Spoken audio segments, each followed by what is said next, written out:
नमस्कार दोस्तों, सिविल वाला की यूट्यूब चैनल पर आप सभी का स्वागत है। आई होप आप सभी लोगों की तैयारी एकदम बढ़िया से चल रही होगी। अभी आप लोगों के पास देखा जाए तो 1 महीने का पूरा समय है मेंस करने के लिए। अभी आप लोग मेंस को भी टाइम दीजिए और प्री को भी थोड़ा साथ में लेकर चलिए, जिससे प्री होने के बाद आपके ऊपर बर्डन ना हो कि अरे मेंस तो किया ही नहीं है कुछ। तो अगर आप मेंस के लिए कुछ ज्वाइन करना चाहते हैं कोई कोर्स, तो हमारे यूट्यूब चैनल पर आप टेलीग्राम चैनल पर आप आइए। देखिए काफ़ी कोर्सेज़ रन किए जा रहे हैं जिसमें आपको बहुत ही ज़्यादा हेल्प होगी। और डेली अभी फ्री इनिशिएटिव चल रहा है। सैटरडे और सैटरडे को जो है हिंदी कराई जाती है और संडे को निबंध कराया जाता है। ये फ्री इनिशिएटिव है। उसमें कुछ क्वेश्चंस दिए जाते हैं। सैटरडे को हिंदी का आपको लिखकर ग्रुप में अपनी कॉपी सबमिट करनी होती है। फिर कुछ दिनों बाद हमारे द्वारा चेक होकर के भेजी जाती है ग्रुप में। उसमें आपकी जो कमियां रहती है या जो कुछ भी सुधार करना रहता है वो फीडबैक दिया जाता है। तो आप लोग टेलीग्राम चैनल हम लोगों का ज्वाइन कर सकते हैं। और अगर फ्री इनिशिएटिव है ये, तो आप लोग चाहें तो लिख कर भी देख सकते हैं खुद की तैयारी को।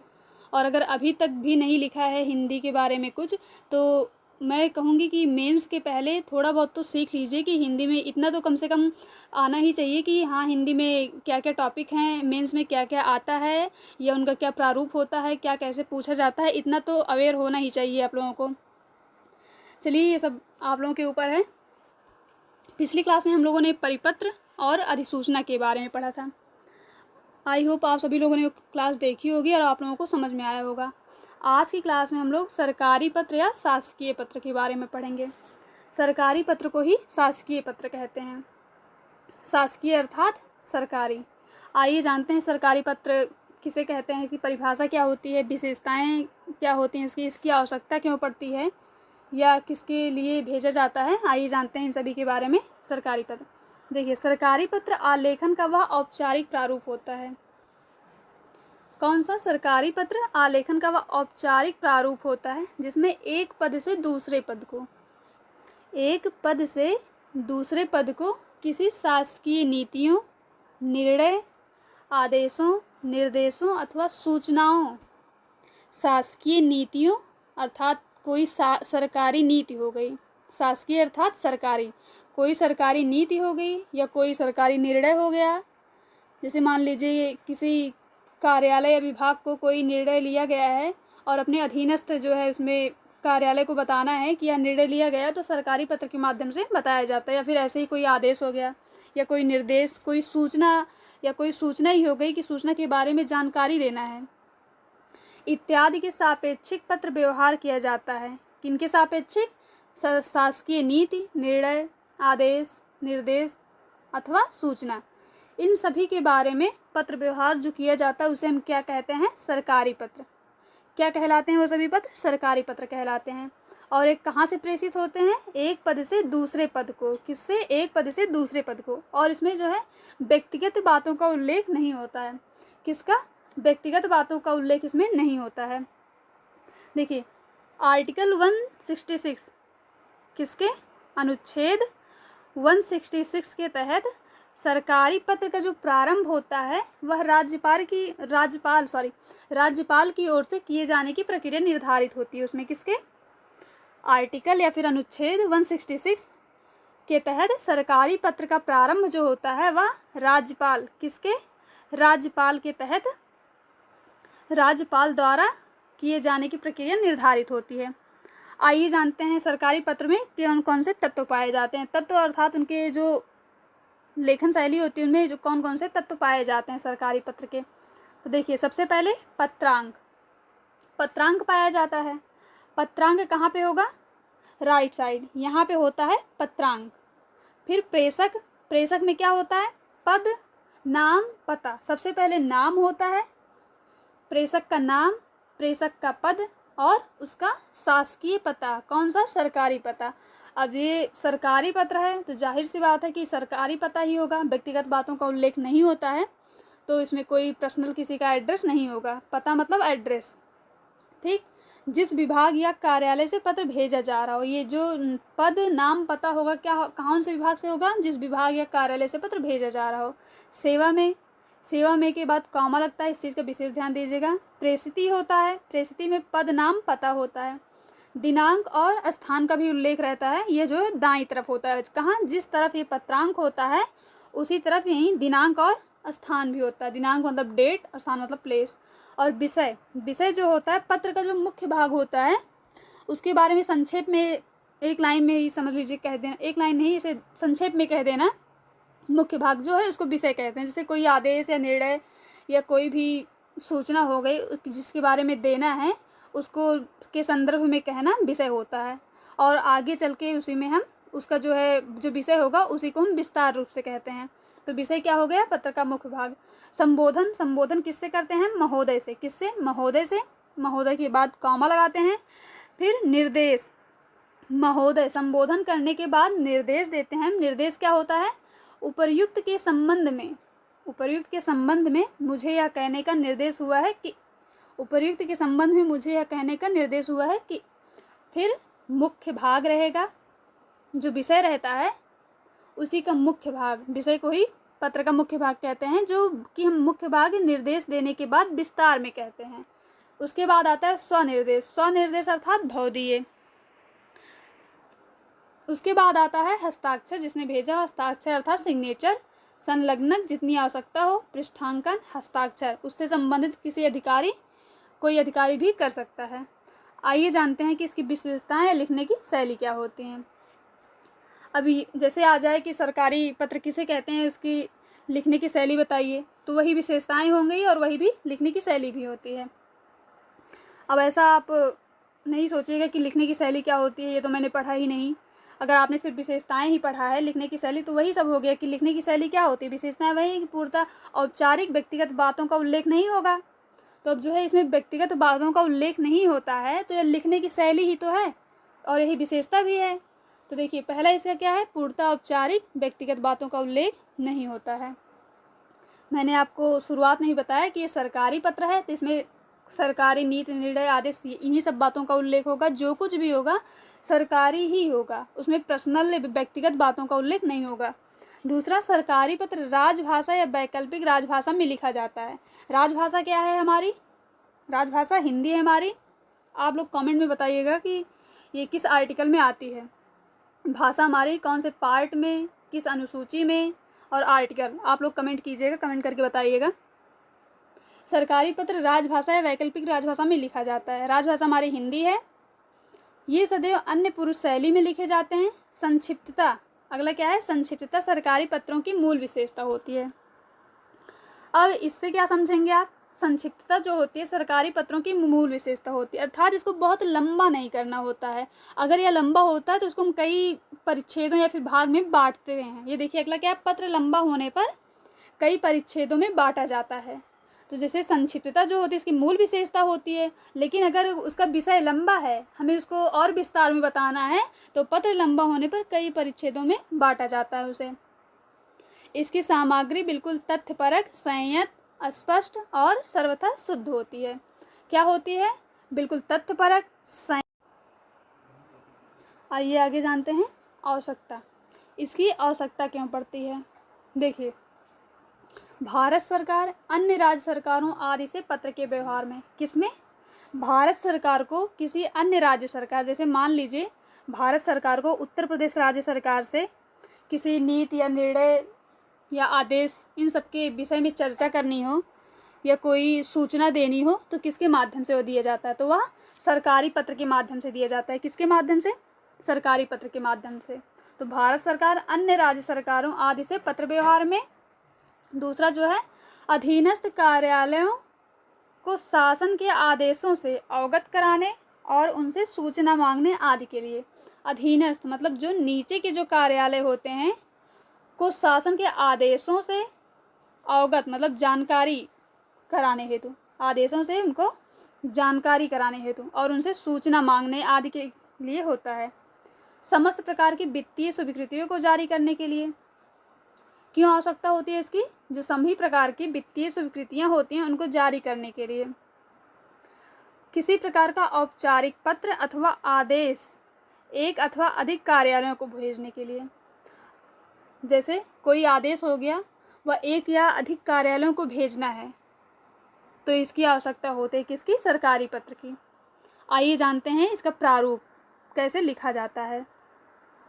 प्रारूप में आप लोगों को विशेष रूप से ध्यान देना चाहिए, क्योंकि जब हमें प्रारूप पता होगा तभी हम इसका उदाहरण लिख पाएंगे।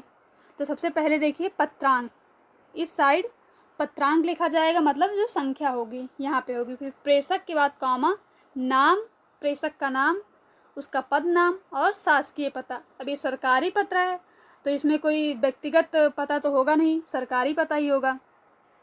अब नाम में आपको क्या डालना है, आबासा या का खागा। जिन लोगों ने परिपत्र और अधिसूचना की पिछली क्लास देखी होगी उन लोगों को पता होगा कि नाम में हमें आबासा और का खागा ही डालना होता है, व्यक्तिगत नामों का उल्लेख नहीं किया जाता है, जैसे रमेश, सुरेश, महेश, इन सभी नामों का उल्लेख नहीं किया जाता है। फिर सेवा में के बाद कॉमा, पद, शासकीय पता भी यहाँ अनुभाग, दिनांक और स्थान भी दाईं साइड रहेगा। जिस साइड पत्रांक रहेगा उसी साइड दिनांक और स्थान भी, दिनांक मतलब डेट और स्थान मतलब प्लेस। विषय, जो आपका विषय रहेगा के संदर्भ में। फिर संबोधन किससे होगा, संबोधन महोदय से, महोदय के बाद कॉमा का प्रयोग करेंगे। फिर निर्देश किससे, उपर्युक्त विषय में निर्देश हुआ है कि, उपर्युक्त विषय में निर्देश हुआ है कि। अब देखिए, जब संक्षिप्तता जो होती है, संक्षिप्तता सरकारी पत्र की विशेषता होती है, लेकिन अगर पत्र लंबा हो तो हम उसे कई परिच्छेदों में बांटते हैं। जैसे यहाँ पे 2 नंबर डाला हुआ है, ऐसे 2, और अगर और बड़ा हो तो 3 में भी कर सकते हैं। फिर संलग्नक, भौदीय और संलग्नक जितनी हमें आवश्यकता होगी। यहाँ पे हस्ताक्षर अर्थात सिग्नेचर, नाम में क्या डाला जाएगा, आबासा या फिर का खा गा, पद नाम। देखिए यहाँ पे एक ध्यान दीजिएगा, छोटा सा एक करेक्शन है, ये जो ब्रैकेट लगा हुआ है यहाँ पे, ये पद नाम पे ब्रैकेट नहीं रहेगा, पद नाम के बाद पूर्ण विराम रहेगा। क्या रहेगा, यहाँ नाम में ही केवल जो है ब्रैकेट लगेगा, पद नाम में ब्रैकेट नहीं लगेगा, पूर्ण विराम रहेगा। उसके बाद प्रतिलिपि, किनको जो है प्रतिलिपि भेजनी आवश्यक है, किनको, प्रतिलिपि निम्नलिखित को सूचनार्थ एवं आवश्यक कार्यवाही हेतु प्रेषित। जैसे सरकारी पत्र किसी को भेजा जा रहा है लेकिन उसकी सूचना या कोई कार्यवाही करनी है आवश्यक, तो उन मंत्रालयों या कार्यालयों या विभाग को भी उसकी प्रतिलिपि भेजी जाती है। यहाँ प्रतिलिपि आवश्यकता अनुसार हो सकती है। उसके बाद आज्ञा से हस्ताक्षर, नाम, यहाँ भी नाम जो है ये ब्रैकेट के अंदर होगा, पद नाम यहाँ पे लेकिन पूर्ण विराम नहीं होगा, 2 छोटा सा करेक्शन है। आज्ञा से में नाम जो है ब्रैकेट में होगा, पद नाम यहाँ पूर्ण विराम नहीं होगा, और ऊपर वाले में जो था उसमें जो है नाम तो ब्रैकेट में होगा लेकिन पद नाम ब्रैकेट में नहीं होगा और वो पूर्ण विराम होगा ऊपर वाले में। आइए जानते हैं सरकारी पत्र का एक उदाहरण देखते हैं। देखिए सबसे पहले क्या आएगा, पत्रांक अर्थात संख्या, पत्रांक इस तरफ आएगा। फिर प्रेषक का नाम आबासा या का खागा, आप कुछ भी डाल सकते हैं। मुख्य सचिव, उनका पद क्या है, मुख्य सचिव है वो। और उत्तर प्रदेश शासन, किसको भेजा जा रहा है, उत्तर प्रदेश शासन मतलब पता है वो। सेवा में मुख्य चिकित्सा अधिकारी, समस्त जनपद उत्तर प्रदेश। ये देखिए यहाँ पे क्या स्थान में क्या है, लखनऊ, दिनांक 8 मार्च 2023। विषय क्या है, किस विषय के संदर्भ में भेजा जा रहा है ये सरकारी पत्र, राष्ट्रीय ग्रामीण स्वास्थ्य मिशन, किसके, राष्ट्रीय ग्रामीण स्वास्थ्य मिशन संबंधित प्रगति का विवरण उपलब्ध कराने के संदर्भ में, राष्ट्रीय ग्रामीण स्वास्थ्य मिशन संबंधित प्रगति का विवरण उपलब्ध कराने के संदर्भ में। फिर संबोधन किससे हुआ है, महोदय से, संबोधन किससे हुआ, महोदय से। अब विषय तो आपने देखा क्या है, राष्ट्रीय ग्रामीण स्वास्थ्य मिशन संबंधित प्रगति का विवरण उपलब्ध कराने के। देखिए मुझे आपको यह सूचित करने का निर्देश हुआ है कि आपके जनपद में कार्यान्वित राष्ट्रीय ग्रामीण स्वास्थ्य मिशन के तहत संपन्न कार्यों की प्रगति का विवरण 1 सप्ताह में पूर्व प्रेषित प्रारूप के अनुसार उपलब्ध कराने का कष्ट करें। शासन की इच्छा है कि जनहित में संचालित इस महत्वाकांक्षी योजना में निर्धारित कार्यों को यथाशीघ्र मतलब जितना जल्दी हो सके पूर्ण किया जाए तथा इसकी सूचना भारत सरकार को यथासमय प्रेषित किया जा सके। दूसरे भाग में क्या है, तत्काल प्रभाव से उक्त का अनुपालन सुनिश्चित करें, किसके, तत्काल प्रभाव से उक्त का अनुपालन सुनिश्चित करें। भौदीय, यहाँ पे संलग्न यथोक्त मतलब जितनी आवश्यकता हो, हस्ताक्षर, नाम, आबासा, मुख्य सचिव। देखिए प्रारूप में जो करेक्शन करना था यहाँ पे नहीं, ये सही डाला हुआ है, मुख्य सचिव पूर्ण विराम। अब प्रतिलिपि किन को भेजी हुई है? प्रतिलिपि देखिए ये स्वास्थ्य विभाग से संबंधित था, तो यहाँ पे सचिव स्वास्थ्य मंत्रालय भारत सरकार नई दिल्ली, सचिव मुख्यमंत्री उत्तर प्रदेश सरकार, प्रमुख सचिव स्वास्थ्य उत्तर प्रदेश शासन, प्रमुख सचिव ग्रामीण विकास उत्तर प्रदेश शासन, आज्ञा से हस्ताक्षर और आबासा मुख्य सचिव। आइए देखते हैं उत्तर प्रदेश सरकार का एक सरकारी पत्र। देखिए सबसे पहले यहाँ पे पत्रांक डाला गया है, प्रेषक, प्रेषक का नाम, पद नाम और पता, फिर सेवा में पद नाम, पता, अनुभाग और यह स्थान और दिनांक डाला गया है। विषय क्या है? जनपद रायबरेली में शारदा सहायक पोषक नहर के किलोमीटर इतना से किलोमीटर एवं किलोमीटर से इतना किलोमीटर तक बाई पटरी पर पक्की सड़क के निर्माण कार्य की योजना की वित्तीय स्वीकृति के संदर्भ में, किसके? जो शारदा सहायक पोषक नहर है उसको इतने किलोमीटर से इतने किलोमीटर तक बाई पटरी पर पक्की सड़क के निर्माण, किसके? पक्की सड़क के निर्माण कार्य की परियोजना के वित्तीय स्वीकृति के संदर्भ में यह सरकारी पत्र है। यहाँ पे आप लोग पढ़ सकते हैं, महोदय से संबोधन हुआ है इसका, ये मुख्य भाग है जो विषय था।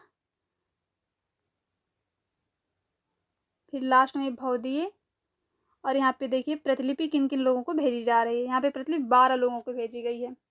जिन जिन लोगों को सूचना देनी होती है या कोई आवश्यक कार्यवाही करनी होती है उन लोगों को यह प्रतिलिपि भेजी जाती है। फिर लास्ट में आज्ञा से BN तिवारी उप सचिव। ये आपने देखा सरकारी पत्र यूपी गवर्नमेंट का था। ये आपने अब तक पढ़ा सरकारी पत्र की परिभाषा, अर्थात सरकारी पत्र किसे कहते हैं, उसमें सरकारी पत्र में कितने तत्व पाए जाते हैं, उसकी विशेषता या फिर लेखन शैली क्या होती है, सरकारी पत्र की आवश्यकता क्यों होती है, और उसका प्रारूप पढ़ा आपने, उदाहरण, और यूपी गवर्नमेंट का ये सरकारी पत्र आपने देखा। अगर आपको इसमें कहीं भी कुछ भी डाउट हो या फिर कुछ ना समझ में आए तो आप लोग कमेंट करके पूछ सकते हैं। आइए आगे जानते हैं अर्ध सरकारी पत्र किसे, अर्ध सरकारी पत्र किसे कहते हैं, या फिर इसकी विशेषता क्या होती है, या क्यों भेजा जाता है, इसकी लेखन शैली क्या होती है, इन सभी के बारे में। अगर आप लोगों को इन सभी की प्रैक्टिस करनी है तो हमारे टेलीग्राम चैनल पर जुड़ सकते हैं। डेली जो है सैटरडे और संडे को इसकी फ्री इनिशिएटिव चल रहा है, प्रैक्टिस कराई जाती है। सैटरडे को हिंदी का और संडे को निबंध का। आप लोग वहाँ पे जुड़ सकते हैं, इसकी प्रैक्टिस कर सकते हैं। आइए जानते हैं अर्ध सरकारी पत्र किसे कहते हैं। देखिए अर्ध सरकारी पत्र वह आलेखन का प्रारूप होता है जिसमें कार्य व्यवहारों के लिए विभिन्न अधिकारियों अथवा किसी अशासकीय व्यक्ति के मध्य, अशासकीय व्यक्ति अर्थात मतलब वो सरकारी व्यक्ति नहीं है, अशासकीय वो सरकारी व्यक्ति नहीं है, के मध्य व्यक्तिगत मतलब पर्सनल, व्यक्तिगत स्तर पर विचार विमर्श, पर्सनल स्तर पर विचार विमर्श इत्यादि हेतु पत्र प्रेषित किया जाता है, उसे अर्ध सरकारी पत्र कहते हैं। देखिए सरकारी पत्र में व्यक्तिगत बातों का उल्लेख बिल्कुल भी नहीं होता है, लेकिन अर्ध सरकारी पत्र में व्यक्तिगत स्तर पर विचार विमर्श करने हेतु अर्ध सरकारी पत्र को प्रेषित किया जाता है। आइए जानते हैं अर्ध सरकारी पत्र की विशेषताएं क्या क्या होती हैं या फिर इसकी लेखन शैली।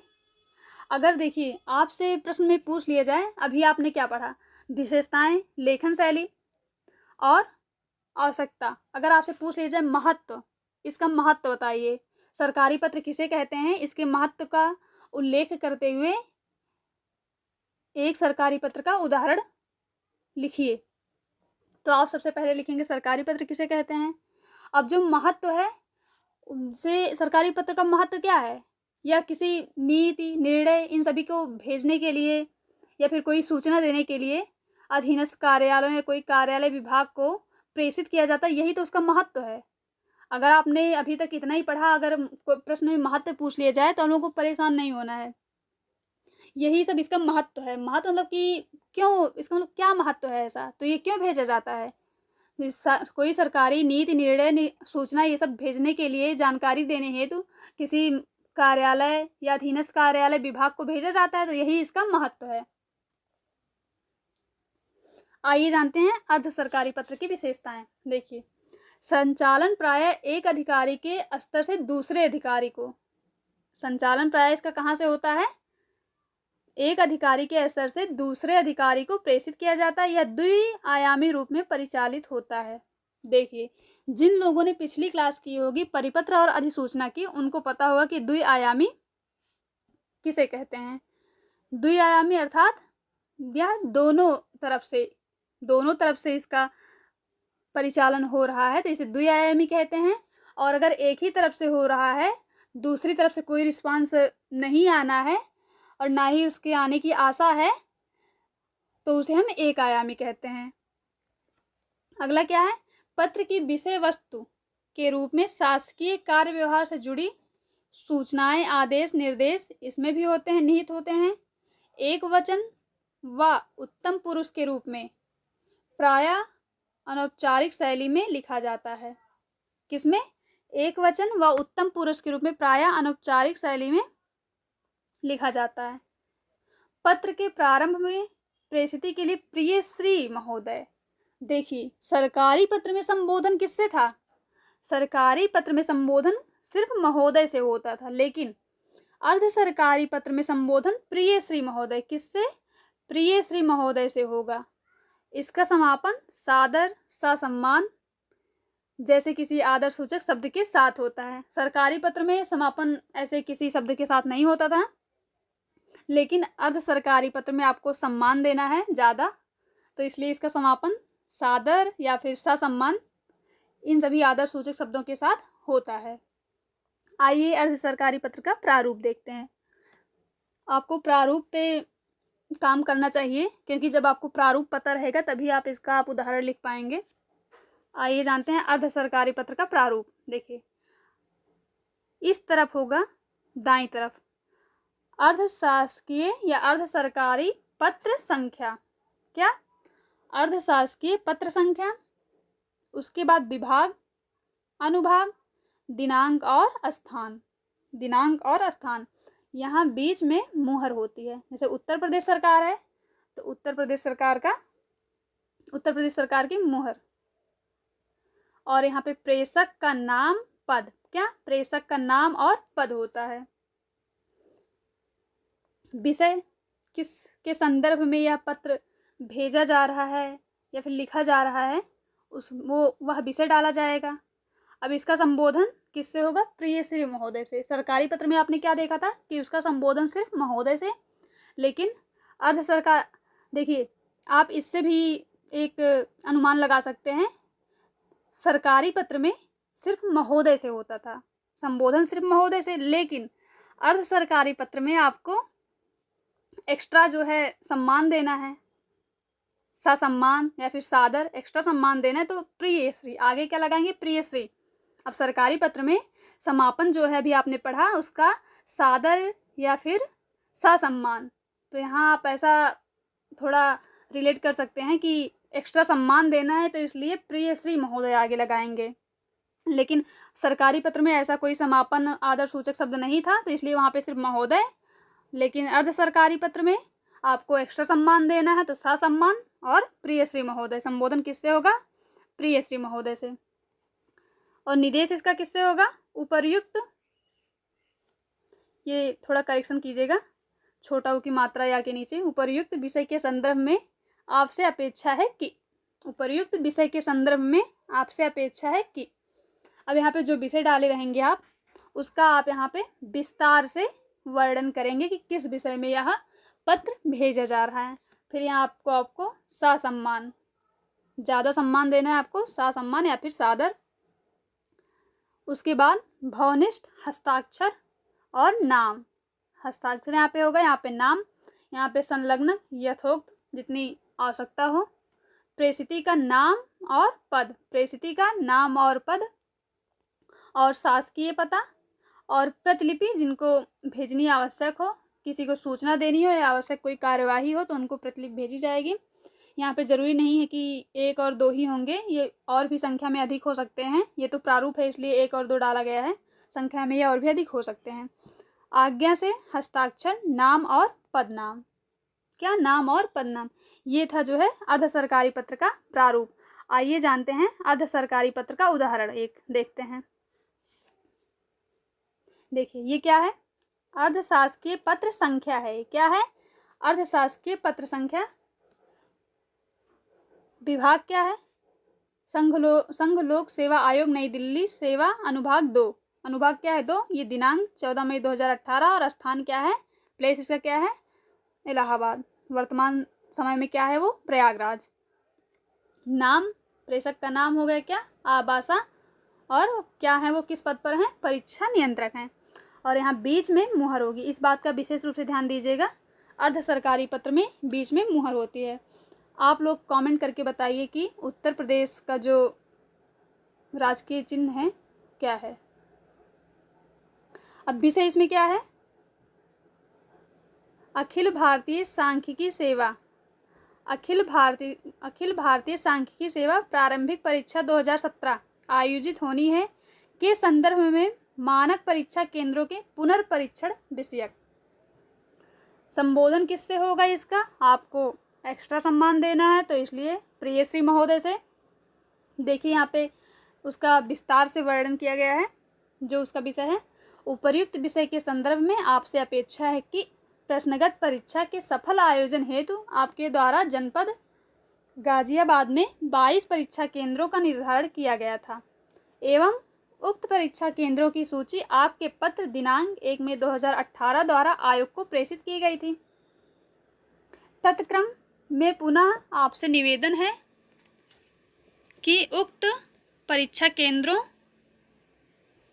जिनका निर्धारण आयोग द्वारा उपलब्ध कराए गए मानकों पर है का पुनर्परीक्षण किसी एडीएम स्तर के अधिकारी से करवा लिया जाए, जिससे प्रश्नगत परीक्षा को सुचितापूर्ण ढंग से संपन्न कराया जा सके।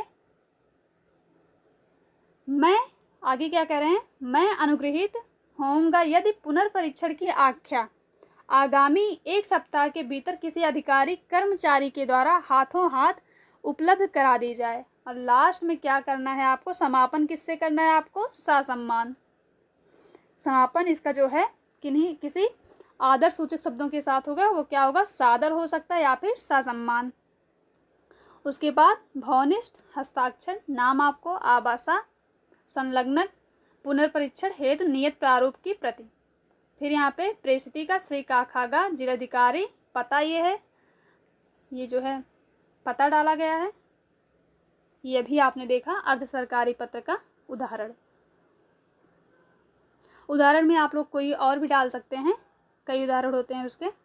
प्रारूप आपको पता होना चाहिए, तभी आप एग्जाम में जो है अच्छे से उदाहरण लिख पाएंगे।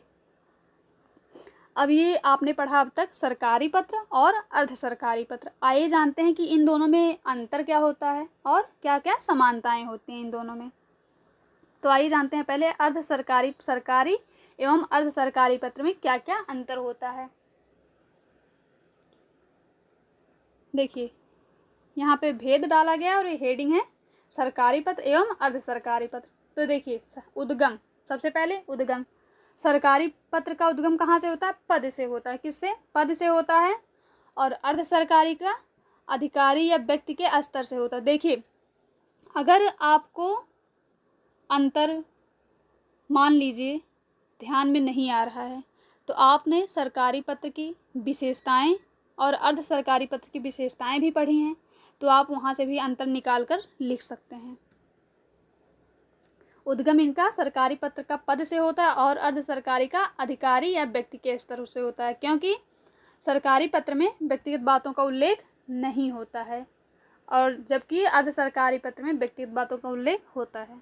संचालन कहाँ से होता है, सदैव पद से पद को प्रेषित, कहाँ से, पद को पद से प्रेषित, अर्थात समान स्तर के अधिकारियों अथवा वरिष्ठ से कनिष्ठ। वरिष्ठ मतलब बड़ा और कनिष्ठ मतलब छोटा। वरिष्ठ से कनिष्ठ की ओर अथवा कनिष्ठ से वरिष्ठ की ओर, इसका जो है संचालन पद से पद को प्रेषित होता है, अर्थात किसी समान स्तर के अधिकारियों के बीच, किसी बड़े स्तर से छोटे अधिकारी के बीच, अर्थात वरिष्ठ या कनिष्ठ से, या फिर छोटे स्तर से छोटे अधिकारी से बड़े अधिकारी को, कनिष्ठ से वरिष्ठ की ओर। और अर्ध सरकारी पत्र का प्रायः सामान्य स्तर के अधिकारी से अधिकारी के स्तर पर अथवा किसी अशासकीय व्यक्ति को भी। अशासकीय व्यक्ति मतलब जो सरकारी व्यक्ति नहीं है, अर्थात व्यक्तिगत बातों का भी इसमें उल्लेख होता है, विचार विमर्श होता है, तो इसको अशासकीय व्यक्ति को भी प्रेषित किया जाता है। इसकी विषय वस्तु क्या होती है? औपचारिक पदीय दायित्वों की पूर्ति हेतु। इसकी विषय वस्तु क्या होती है? औपचारिक पदीय दायित्वों की पूर्ति हेतु, अर्थात इसमें जो इसकी विषय वस्तु होगी पूर्णतः सरकारी होगी, शासकीय होगी। लेकिन अर्धशासकीय का ध्यानाकर्षण, विचार विमर्श तथा गोपनीय मामलों पर वार्ता हेतु। ध्यानाकर्षण अर्थात कोई नीति है या कोई निर्णय है उस पर ध्यान आकर्षित करने के लिए ध्यानाकर्षण, कोई विचार विमर्श करने के लिए किसी टॉपिक पर, या फिर तथा कोई गोपनीय मामला होगा उस पर वार्ता करने हेतु अर्ध सरकारी पत्रों का विषय वस्तु होती है। इसकी भाषा शैली, इसकी पूर्णतः औपचारिक भाषा होती है, और जबकि अर्ध सरकारी पत्र की अनौपचारिक भाषा में, व्यक्तिगत तथा मैत्री भाव में। संबोधन और समापन कैसे? आप लोगों को अब तक पढ़ रहे हैं, आप लोग क्लास देख रहे हैं तो ये तो पता ही हो गया होगा कि संबोधन जो है सरकारी पत्र का महोदय से होता है, और समापन में कोई औपचारिक शब्द नहीं होता है। समापन में कोई औपचारिक शब्द नहीं होता है, जबकि अर्ध सरकारी पत्र में संबोधन आपको ज़्यादा सम्मान देना पड़ेगा। तो इसलिए संबोधन प्रिय श्री महोदय से, किससे? प्रिय श्री महोदय से, और समापन आदर सूचक शब्दों जैसे सादर और ससम्मान। अर्ध सरकारी पत्र में आपको ज़्यादा सम्मान देना है, इसलिए संबोधन प्रिय श्री महोदय और सादर या फिर ससम्मान आदर सूचक शब्दों से समापन होता है। ये और उद्देश्य क्या होगा इसका? अधिकारी अपने पदीय दायित्व का निर्वहन तटस्थ भाव से करता है, इसका उद्देश्य ये होगा। सरकारी, अब ये सरकारी पत्र है, इसमें पूर्णतः सरकारी चीज़ें ही होती हैं, तो इसमें जो है अधिकारी अपने पदीय दायित्व का निर्वहन तटस्थ भाव से करता है। अधिकारी अर्ध सरकारी पत्र में अधिकारीगण व्यक्तिगत रुचि लेते हुए शासकीय समस्याओं का निराकरण करते हैं। क्या? व्यक्तिगत रुचि लेते हुए शासकीय समस्याओं का निराकरण करते हैं। आपने ये देखा भी, सरकारी और अर्ध सरकारी पत्र में अंतर। अब आइए जानते हैं इसमें समानताएं क्या क्या होती हैं, शासकीय या फिर सरकारी और अर्ध शासकीय पत्र में समानता। देखिए, जो दोनों पत्र होते हैं, दोनों पत्र कौन से? सरकारी और अर्ध सरकारी, की विषय वस्तु सदैव शासकीय प्रयोजनार्थ होती है। विषय वस्तु तो देखिए शासकीय प्रयोजनार्थ अर्थात सरकारी प्रयोजनार्थ ही होती है, लेकिन अर्ध सरकारी पत्र में हम व्यक्तिगत बातों का भी उल्लेख कर सकते हैं। दोनों के माध्यम से निर्णय को लेने और क्रियान्वित करने की प्रक्रिया सरल व सुगम व तीव्र होती है। कोई जटिल प्रक्रिया नहीं होती है इसमें। दोनों का प्रकाशन सरकारी गजट में अनिवार्य होता है। ये देखिए अनिवार्य, इसका प्रकाशन दोनों का सरकारी गजट में अनिवार्य होता है। दोनों पत्रों में व्यक्तिगत तथ्य अथवा सूचनाओं का अभाव होता है। देखिए, अर्ध सरकारी पत्र में व्यक्तिगत बातों का तो उल्लेख है, लेकिन अब उसमें कोई ऐसे पर्सनल डेटा या फिर ये सब नहीं इंक्लूड किया जाता है ना, जैसे कोई पर्सनल डेटा इन्फॉर्मेशन नहीं, तो ये और सरकारी पत्र में तो पर्सनल चीज़ें तो बिल्कुल भी नहीं रहेंगी। तो दोनों पत्रों में व्यक्तिगत तथ्य अथवा सूचनाओं का अभाव होता है। अगला क्या है? दोनों पत्रों से शासन की कार्यकुशलता, पारदर्शिता व जवाबदेहिता सुनिश्चित होती है। क्या? दोनों पत्रों से शासन की कार्यकुशलता, पारदर्शिता व जवाबदेही सुनिश्चित होती है। क्या? कार्यकुशलता, पारदर्शिता व जवाबदेही सुनिश्चित होती है। आपने देखा जो है अब तक सरकारी पत्र और अर्ध सरकारी पत्र में अंतर और समानताएं। आइए देखते हैं यूपीपीसीएस PYQ अर्थात 2018 से 2023 तक सरकारी पत्र और अर्ध सरकारी पत्र के विषय में जो भी प्रश्न पूछे गए। देखिए, ये 2018 में पूछा गया था ये प्रश्न। स्वास्थ्य विभाग उत्तर प्रदेश लखनऊ की ओर से सचिव स्वास्थ्य मंत्रालय भारत सरकार नई दिल्ली को भेजने के लिए अर्ध सरकारी पत्र का प्रारूप तैयार कीजिए। क्या? अर्ध सरकारी पत्र का प्रारूप तैयार किए, जिसमें उत्तर प्रदेश में कुपोषण से जूझते बच्चों के इलाज के लिए भारत सरकार के स्वास्थ्य मंत्रालय से पूर्व में मांगी गई सहायता को यथाशीघ्र स्वीकृत कराने के लिए आग्रह किया जाए। ये कब आया था? 2018 में। अगला क्या है? 2020 में आया था। मुख्य 2020 में कोविड से रिलेटेड है, उस टाइम कोविड था। मुखिया की ओर से पंचायत में कोविड-19 से शुरू हो रही मृत्यु संबंधी एक सरकारी पत्र जिलाधिकारी को लिखिए। ये कब आया था? 2020 में। अगला, अर्ध सरकारी पत्र किसे कहते हैं? यह सरकारी पत्र से किस प्रकार भिन्न होता है? दोनों का अलग अलग प्रारूप। देखिए, किस प्रकार भिन्न होता है अर्थात वही अंतर, दोनों में क्या क्या अंतर होते हैं अर्ध सरकारी पत्र में और सरकारी पत्र में। और यहाँ पे अर्ध सरकारी पत्र किसे कहते हैं, इसको आपको परिभाषा देनी है और दोनों का अलग अलग आपको प्रारूप लिखना है। ये 2021 में आया था। कब आया था? 2021 में। यहाँ पर एक और है, नगर महापौर की ओर से महानगर में डेंगू से हो रही मृत्यु संबंधी एक सरकारी पत्र उत्तर प्रदेश शासन को लिखिए। ये 2021 में आया था। ये जो PYQ हैं आप लोग लिखकर प्रैक्टिस कर सकते हैं। और अगर आपको कोई भी डाउट हो तो आप कमेंट सेक्शन में पूछ सकते हैं या फिर हमारे टेलीग्राम चैनल पर भी पूछ सकते हैं। इसका PDF जो है टेलीग्राम चैनल पर हमारे दिया जाता है शाम को। आप लोग हमारे टेलीग्राम चैनल से जुड़िए और यूट्यूब चैनल को भी सब्सक्राइब कीजिए। अगर आप लोगों को कोई भी डाउट हो तो आप कमेंट सेक्शन में पूछ लीजिएगा या फिर टेलीग्राम चैनल पर, और दोनों चैनल से आप लोग जुड़िए।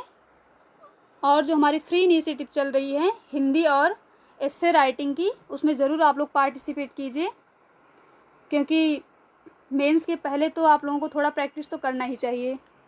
आज की क्लास में इतना ही, अब आगे जानेंगे हम नेक्स्ट क्लास में। आप लोग क्लास को शेयर भी कीजिएगा और पूरा देखिएगा। जहाँ भी कुछ भी डाउट हो आप लोग कमेंट सेक्शन में पूछ सकते हैं।